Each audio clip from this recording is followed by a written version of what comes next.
అనకాపల్లిలో శుభప్రదం shopping mall సినీ నటులు మానస వారణాసి మరియు శ్రీదేవి చేతుల మీదుగా గ్రాండ్ ఓపెనింగ్. హాయ్ వాణి, కమ్ కమ్ కమ్ కమ్ కూర్చో. SIT SIT. ఏంటి ఏంటి ఇలా వచ్చా? పొద్దున్నుంచి ఎంత బోర్ కొట్టిందో తెలుసా?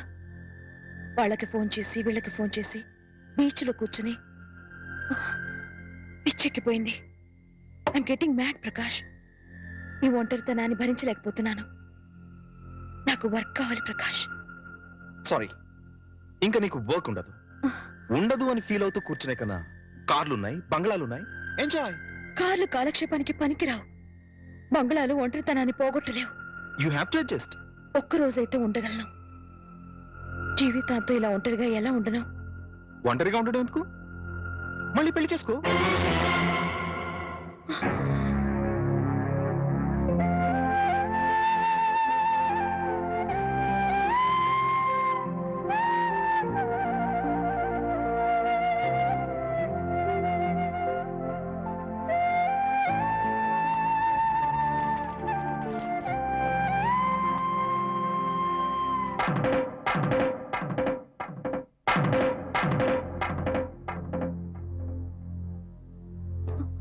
పొద్దునుంచి అత్తయ్య మామయ్య కనిపించడం లేదు, ఎక్కడికి వెళ్ళారు?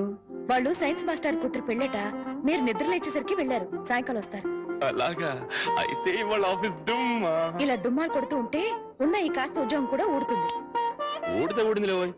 ఎవ్వరూ లేకుండా ఒంటరిగా ఇంట్లో ఎలా ఉంటావు? బోర్ కొట్టదు? నాకు బోర్ కొడితే మీకేంటంట? జీవితాంతో నీకు తోడుగా ఉంటానని ప్రమాణం చేశాను కదా.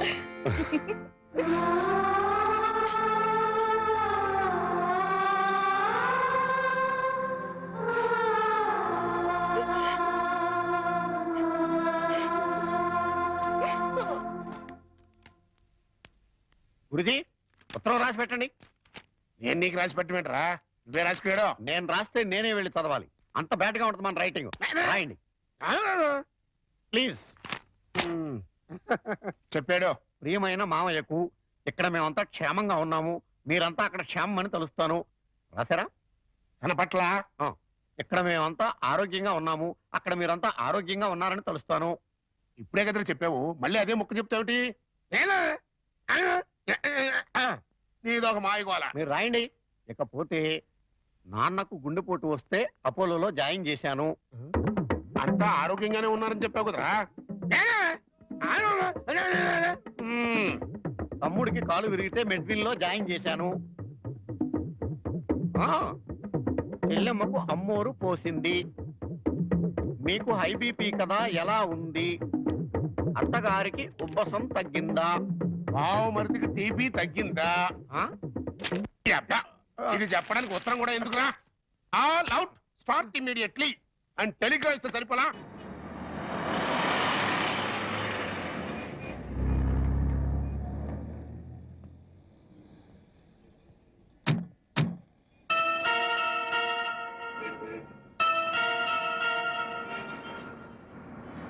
మీరు ఆఫీస్లో ఉండండి, నేను ఇప్పుడు వచ్చేస్తాను. అలాగే సార్, ఉంటాను. వాణి, అంకుల్ మీరు ఇక్కడ? ఆఫీస్ పని మీద బొంబాయి వచ్చాను. సడన్ గా నువ్వు ఇక్కడ కనిపిస్తే. అంతా బాగున్నారా? ఇంకా బతికే ఉన్నారమ్మా. అంకుల్. అవునమ్మా, నువ్వు వెళ్ళిపోవడంతో ఎప్పుడూ చలాకీగా ఉండే నీ భర్త ఒక్కసారిగా కుంగిపోయాడు. నలుగురు పెళ్ళాం లేచిపోయిందని గేలి చేస్తుంటే ఆ బాధను మనసులో దాచుకోలేక, బయటికి కక్కలేక నరక యాతన అనుభవించాడు.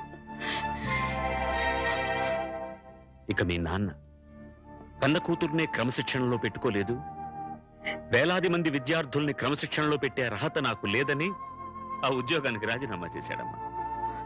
మీ అమ్మ సరే సరే, అన్న కూతురు అత్తారింటికి వెళ్ళిందంటే ఏ తల్లైనా సంతోషిస్తుంది, కానీ అత్యాశలకు పోయి లేచిపోయిందంటే ఏ తల్లి మాత్రం సంతోషిస్తుంది చెప్పు?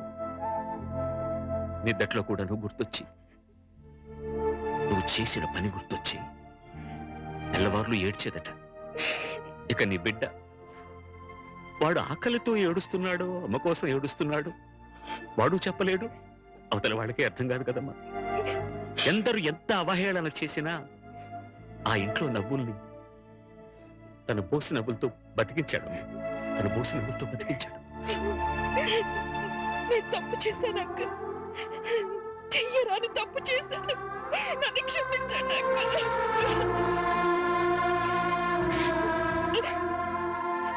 సరిదిద్దుకోవడానికి అవకాశం లేని తప్పు చేసావమ్మా నువ్వు. తప్పు పిచ్చితో వచ్చేసాను కానీ సత్య ప్రమాణంగా నేను ఏ తప్పు చేయలేదు అంకుల్. అంకుల్ నేనే తప్పు చేయలేదంటే నువ్వు నమ్ముతావు కదా అంకుల్? నేను నమ్మినా ఈ లోకం నమ్మదమ్మా. ఒక కుటుంబం పరువు మర్యాద ఆ ఇంటి ఇల్లాలి మీద ఆధారపడి ఉంటుంది. బస్సు డ్రైవర్ తప్పు చేస్తే ఆ బస్సులో ప్రయాణికులందరూ చచ్చిపోతారమ్మా. ఇంటి ఇల్లాలు చిన్న తప్పు చేస్తే ఆ కుటుంబ సభ్యులందరూ బతికున్నా చచ్చిన వాళ్ళతో సమానం. నేనంత దూరం ఆలోచించలేదు అంకుల్. ఇప్పుడు అర్థమవుతోంది నేను చేసింది ఎంత తప్పు. అంకుల్ నేను సంజాయిషి చెప్పుకోవాల్సింది కేవలం ఆయనకి మాత్రమే. నన్ను క్షమించమని ఆయన పాదాలు పట్టుకుని వేడుకుంటాను అంకుల్. ఏం చేసినా నువ్వు పోగొట్టుకున్న స్థానాన్ని తిరిగి పొందలేవు వాణ్ణి. నీ నాన్న రామారావుకు మళ్ళీ పెళ్లి చేశాడు. ఆ అమ్మాయి కూడా నీకు తెలుసు. మీ తెలుగు మాస్టర్ శర్మ గారు అమ్మాయి సీత. అంకుల్ జీవితంలో ఏం సాధించినా ఎన్ని పదవులు పొందినా అన్నిటికన్నా పెద్ద పదవి, గొప్ప పదవి ఇల్లాలు కావడమే. ఇల్లాలినై ఉండి నా జీవితాన్ని చేతులారా నాశనం చేసుకున్నాను. నన్ను నేను నిలువునా తగలబెట్టుకున్నాను. అంకుల్ అంకుల్ నేను మీతో వచ్చేస్తాను అంకుల్. నేను నన్ను తీసుకెళ్లరు. వాళ్ళంతా ఇప్పుడిప్పుడే కోలుకుంటున్నారమ్మా. చేసింది ఏదో చేసేసావు. నువ్వు వింటానంటే ఒక చిన్న సలహా చెప్తాను. వాళ్ళకు మళ్ళీ కనపడి వాళ్ళ జీవితాల్లో కల్లోలం లేపక వాణ్ణి. ఈ మాట చెప్పడానికి నాకు చాలా బాధగా ఉన్నా చెప్పక తప్పదు కాబట్టి చెప్తున్నానమ్మా. తర్వాత నీ ఇష్టం. వెళ్తా.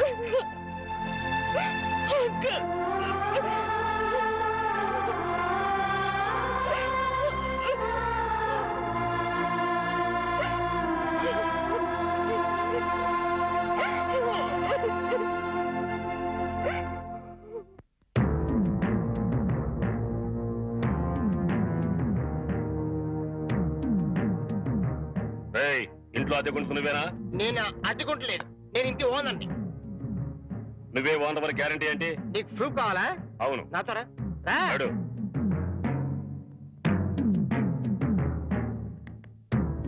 ఈ నెల అద్దె ఎప్పుడు కడతావు? కడతాను రా. మా రౌడీ గారు వస్తే నువ్వు వంటి కట్లు కడతాను రా. అద్దెడితే సెంట్రీ చేసి ఇస్తావేంటి? అదేగా కడతా, తప్పకుండా కడతా. హెడ్ తాకట్టు పెట్టాను సరే కడతా. సరేనా? కడతా కదా.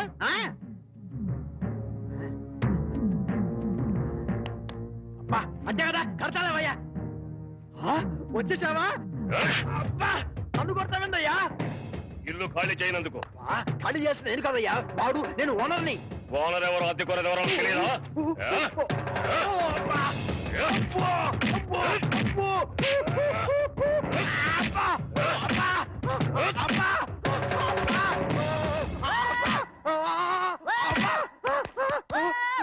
ఆడెళ్ళిపోయి చాలాసేపు అయింది.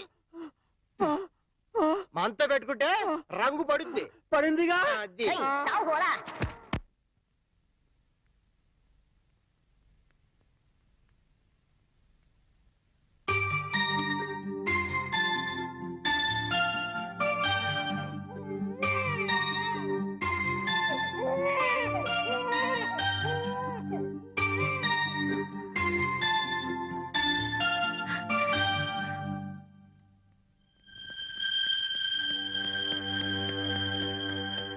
తాతయ్య తాతయ్య మీకోసం ఎవరు వచ్చారు?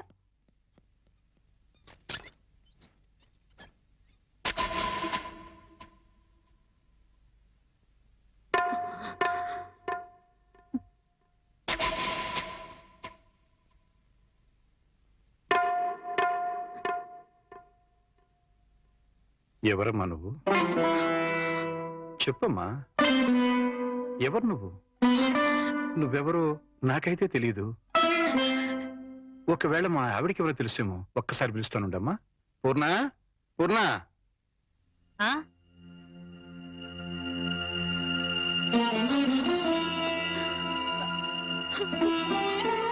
ఎవరమ్మా నువ్వు అంటే సమాధానం చెప్పడం లేదు. ఈవిడి గారు ఎవరో నీకెవరో తెలుసా? నాకు తెలీదండి, ఎప్పుడు చూసిన గుర్తు కూడా లేదు. అమ్మా, నన్నలా పిలవకమ్మా.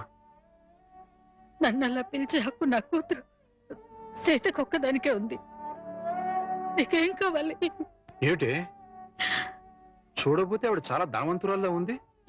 ఏదో కావాలని నీ పెంకుటింటి ముందు నిలబడి అడగాల్సిన కర్మ ఆవిడకేం పట్టిందే? చూడు, ఆవిడ కట్టుకున్న చీర చూడు. నీ జీవితంలో ఎప్పుడైనా అంత ఖరీదైన చీర కట్టుకున్నావా? ఏదో సంసార పక్షంగా సగటిల్లాలుగా బతికేస్తున్న నీ ఇంటికి అంత గొప్ప ఆవిడ ఎందుకు వస్తుంది? ఎవరిదైనా అడ్రస్ కనుక్కోవడానికి వచ్చి ఉంటుంది. అంతే కదమ్మా? మాట్లాడమ్మా, మాట్లాడితే కదా నువ్వెవరో తెలిసేది. మాట్లాడకుండా ఉంటే ఎలా తెలుస్తుందమ్మా? ఒకవేళ మీ దగ్గర చదువుకున్న అమ్మాయేమో, గుర్తు తెచ్చుకోండి. కాదే, నా దగ్గర చదువుకున్న వాళ్ళకి చదువుతో పాటు సంస్కారం, క్రమశిక్షణ కూడా ఉంటాయి. ఈవిడి గారిని చూస్తుంటే ఆ రెండూ ఉన్నట్టుగా లేవు. అందుకని ఈవిడ నా శిష్యులు కూడా కాదు. చూడమ్మా, మా అమ్మాయి గుడికెళ్లే టైం అయింది. నిన్ను చూస్తే మా అల్లుడికి నీకు సంబంధం ఉందని అనుమానపడే అవకాశం ఉంది. దయచేసి ఇక్కడి నుంచి తొందరగా వెళ్ళిపోమ్మా.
ఏంటి ఇక్కడికి తగలబడ్డావు?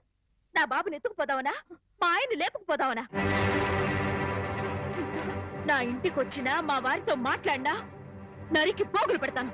సీత, నా మాట కాస్త వింటావా? ఏంటే నీ మాట వినేది? నీలాంటి బజారు దాని మాటలు వినాల్సిన అవసరం నాకు లేదు. ఏ మొహం పెట్టుకుని ఈ ఊరికొచ్చావే? సిగ్గులేని జన్మ, ఎందులో పడి చావాల్సింది.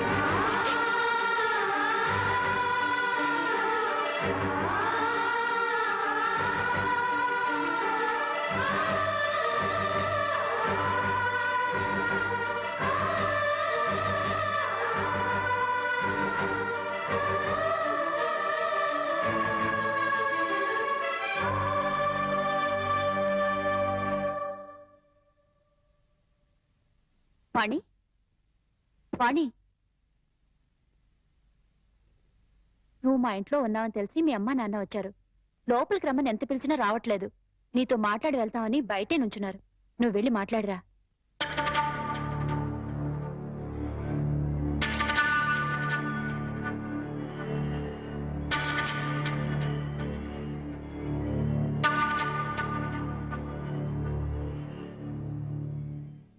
ఇంటి దగ్గర నువ్వెవరో తెలియనట్టు మాట్లాడి ఇక్కడికి ఎందుకు వచ్చారా అని ఆశ్చర్యపోతున్నావమ్మా? అక్కడ నువ్వు ఎక్కువసేపు ఉంటే అల్లుడు నిన్ను చూస్తాడని పంపించేశావు. అమ్మా, ఈ ముసలి తల్లిదండ్రుల మీద, భర్త మీద నీ కక్ష తీరలేదా? పరువు, మర్యాద, గౌరవం, మనశ్శాంతి అన్నీ పోగొట్టావు. ఇంకా ఏం పోగొడదామని ఇక్కడికి వచ్చావమ్మా? నువ్వు పోగొట్టాలన్నా మా దగ్గర ఇంకేం లేదు. ఆ నాన్నని వాడు ఒకడున్నాడు, వాడు నీకు జన్మనిచ్చాడు, పెంచి పెద్ద చేశాడు అనే విశ్వాసం నీలో ఏమాత్రం ఉన్నా సాయంకాలానికల్లా ఈ ఊరుదులు పెట్టి వెళ్ళిపో. లేదు నేను వెళ్ళనంటావా? చెప్పు, మేమే ఈ ఊరుదులు పెట్టి వెళ్ళిపోతాం. అమ్మా, నీకు 2 చేతులు ఎత్తి దండం పెడతాను. నా కూతురి జీవితంలో నిప్పులు పోయొద్దు, నా అల్లుడి బ్రతుకు నరకం చేయొద్దు. వెళ్ళిపోమ్మా, ఈ ఊరుదులు పెట్టి వెళ్ళిపోమ్మా. వెళ్ళిపో తల్లి.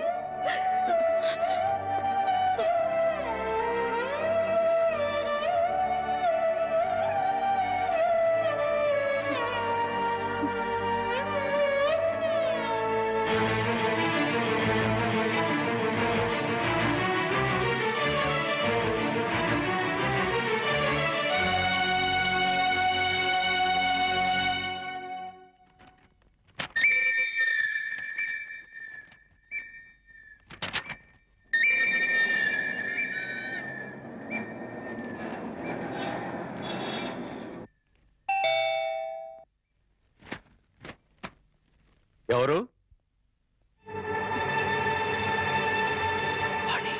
ఏంటి, బాణి వచ్చిందా? వచ్చింది. ఏ మొహం పెట్టుకుని తిరిగి వచ్చావని చెడామడ తిట్టి పారేశాను. అంతేకాదు, ఏం మహాతల్లి మా ఆయన లేపుకుపోదామని వచ్చావా అని అడగాల్సిన 4 మాటలు అడిగి దులిపి పారేశాను. సరే సరే, అసలు ఎందుకు వచ్చిందో అడిగావా? ఆవిడ గారు ఎందుకొస్తే మాత్రం నాకెందుకని అడగలేదు. నీకు బుద్ధుందా? ఎన్నేళ్ల తర్వాత వచ్చిందంటే పాపం ఏదో కష్టం ఉంటే వచ్చుంటుంది. ఎందుకు వచ్చిందో, ఏ పని మీద వచ్చిందో కనుక్కోకుండా పంపించేస్తావా? ఇది మరీ బాగుంది. మధ్య నా మీద వస్తారేమిటి? సరే, బాణి వచ్చిన విషయం నాకెందుకు చెప్పలేదు? నేనే చెప్పొద్దన్నాను బాబు. అది మళ్ళీ నీ కంటపడితే గతం నీకు గుర్తుకొస్తుందని, ప్రశాంతంగా ఉన్న నీ మనసు మళ్ళీ పాడైపోతుందని నేనే చెప్పొద్దన్నానయ్యా. మామయ్య, పోనీ వాణి ఎక్కడుందో తెలుసా? మా ఇంట్లో ఉంది. ఇంతకు మునిపే మా ఇంటికి వచ్చింది. ఎప్పుడు కళకళలాడుతుండే ఆ మొహంలో కళాకాంతులు లేవు. మనసులో పశ్చాత్తాపం, మాటలో పశ్చాత్తాపం, ముఖంలో పశ్చాత్తాపం. తను చేసిన తప్పును తలుచుకుని కుళ్ళి కుళ్ళి ఏడుస్తోంది. నీతో ఒక్క మాట చెప్పినమని నన్ను పంపించిందయ్యా. ఇంకో అరగంటలో ట్రైన్కి వెళ్ళిపోతున్నాను అంకుల్. శాశ్వతంగా వెళ్ళిపోతున్నాను. ఇంకెప్పుడు ఎవరికి కనిపించను. ఒక్కసారి ఆయనతో మాట్లాడాలి, తీసుకురావు అని ఆ బిడ్డ దీనంగా అడుగుతుంటే కడుపు తరుక్కుపోయిందయ్యా. చేతకాక చిన్న పిల్లలు ఏడ్చేశాను. రామారావు, వాణ్ణి తను పోగొట్టుకున్న స్థానాన్ని సంపాదించుకోవాలని అనుకోవటం లేదు. తనకు ఆశ కూడా లేదు. కేవలం నిన్ను కలుసుకోవాలని, మాట్లాడాలని తపన. మళ్ళీ జీవితంలో అవకాశం వస్తుందో రాదోనన్న ఆరాటం. అమ్మను కానీ, నాన్నను కానీ, కనీసం తన కన్న బిడ్డను కానీ చూడాలనుకోవటం లేదు. కేవలం నిన్ను చూడాలనుకుంటుంది, నీతో మాట్లాడాలనుకుంటుందయ్యా. ఆలోచించుకునే వ్యవధి లేదు రామారావు. అమ్మాయి వెళ్ళిపోవడానికి టైం అయిపోతుంది. నువ్వు తనను క్షమించకపోయినా పర్వాలేదయ్యా. ఆ అమ్మాయి క్షమించమని నిన్ను ఒక్కసారి అడగడానికి అవకాశం ఇవ్వు రామారావు. Please please. సీత, నీ వాణితో మాట్లాడుస్తాను. ఆగండి ఒక్క నిమిషం.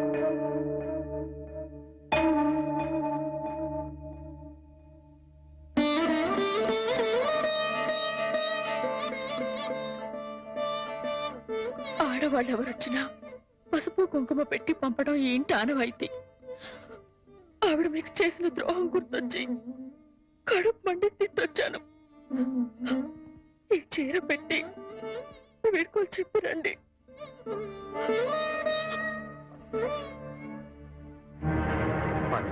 వాణి ఎక్కడ? ఆ గదిలో ఉంది. వెళ్ళిపో.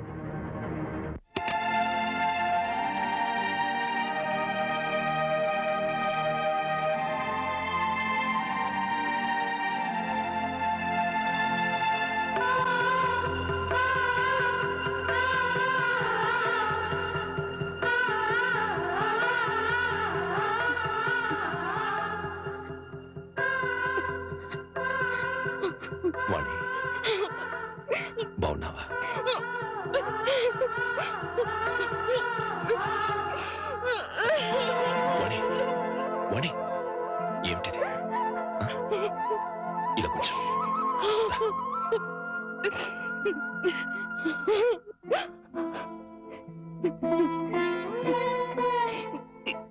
ఏమండి మీతో ఎంతో మాట్లాడాలని ఉందండి, కానీ ఇప్పుడు నాకు టైం లేదు.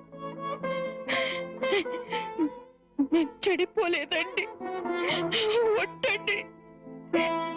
ఎవరు నమ్మినా నమ్మకపోయినా నాకు అనవసరం. మీరు ఒక్కరు నమ్మితే నాకు అదే చాలండి. నమ్ముతున్నారు కదా? నమ్మకపోతే నిన్ను చూడటానికి వచ్చేవాడిని కాదు. చాలండి, ఇప్పుడు నాకెంతో తృప్తిగా ఉంది. ఏమండి, ఎవరూ లేని ఒంటరి దాన్ని అయిపోయానండి.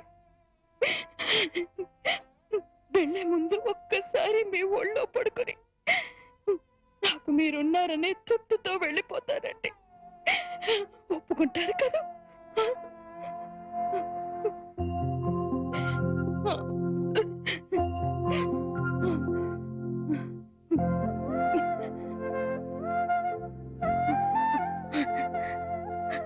వాణి, ఇంటికి వెళ్దాం పద. అందరూ లేచిపోయిందని నిందలు వేసిన అవేమీ పట్టించుకోకుండా మళ్ళీ నన్ను మీ జీవితంలోకి ఆహ్వానించే పెద్ద మనసు మీకున్నా వచ్చే అర్హత నాకు లేదండి.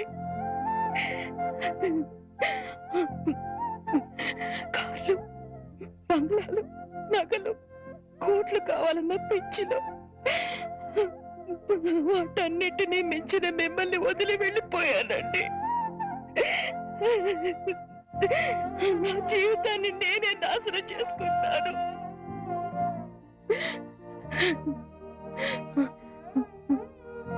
మళ్ళీ ఇంకో జన్మంటూ ఉంటే మీ భార్యగానే పుడతానండి. ఆ జన్మలోనైనా అందరూ మెచ్చుకునే భార్యగా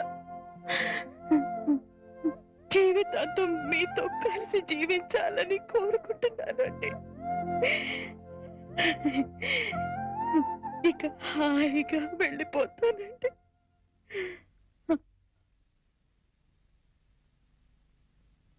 పిచ్చిదానా, ఎక్కడికి వెళ్ళిపోతావు? అప్పుడు ఇప్పుడు ఎప్పుడు నా హృదయంలో నీ స్థానం ఒక్కటే. పదమన్నిటికి వెళ్తాం, అక్కడ అందరూ కలిసి ఉండొచ్చు. సీత నేను ఒప్పిస్తాను అన్నట్టు సీత నీకు చీర పంపించింది. ఇదిగో చూడు వాణి, సీత నీకు చీర పంపించింది వాణి.